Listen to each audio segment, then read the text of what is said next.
السلام علیکم پیارے دوستو، میں امید کرتا ہوں آپ اور آپ کی فیملی ممبر سب بخیر و عافیت سے ہوں گے۔ ہمارے چینل کی ویڈیو کو لائک شیئر ضرور کیا کریں۔ ہم روزانہ کی بنیاد پر آپ کے لیے حدیث شریف وظائف کا تحفہ لے کر حاضر ہوتے ہیں۔ آج کی ویڈیو کی طرف بڑھنے سے پہلے آپ ہمارے چینل کو ضرور سبسکرائب کر دیں، شکریہ۔ آج کی ہماری حدیث شریف ہے جو لوگ نماز نہیں پڑھتے ان کے لیے ہے۔ اللہ تعالیٰ نے ہم مسلمانوں پر 5 وقت کی نمازیں فرض کی ہیں۔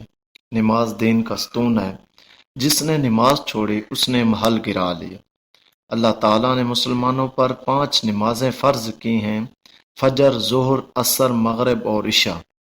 اور اس بارے میں حضور پاک صلی اللہ علیہ وآلہ وسلم کا ارشاد ہے: جس نے فجر کی نماز ادا نہ کی اس کی رزق میں برکت نہ ہوگی۔ جس نے ظہر کی نماز ترک کی اس کے دل سے نور الہی جاتا رہے گا۔ جو شخص عصر کی نماز ترک کرے گا اس کے اعضاء میں نیک اعمال کرنے کی قوت باقی نہ رہے گی۔ مغرب کی نماز ادا نہ کرنے والے کو کھانے میں مزہ نہ آئے گا۔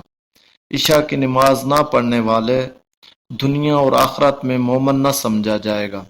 اللہ پاک سے دعا ہے کہ اللہ پاک ہمیں یہ حدیث سن کر اس پر عمل پیرا ہونے کی توفیق عطا فرمائے۔ تمام دوستوں سے ہماری گزارش ہے کہ ہمارے چینل کو ضرور سبسکرائب کرائیں اور ہمارے ویڈیوز کو لائک شیئر ضرور کیا کریں، شکریہ۔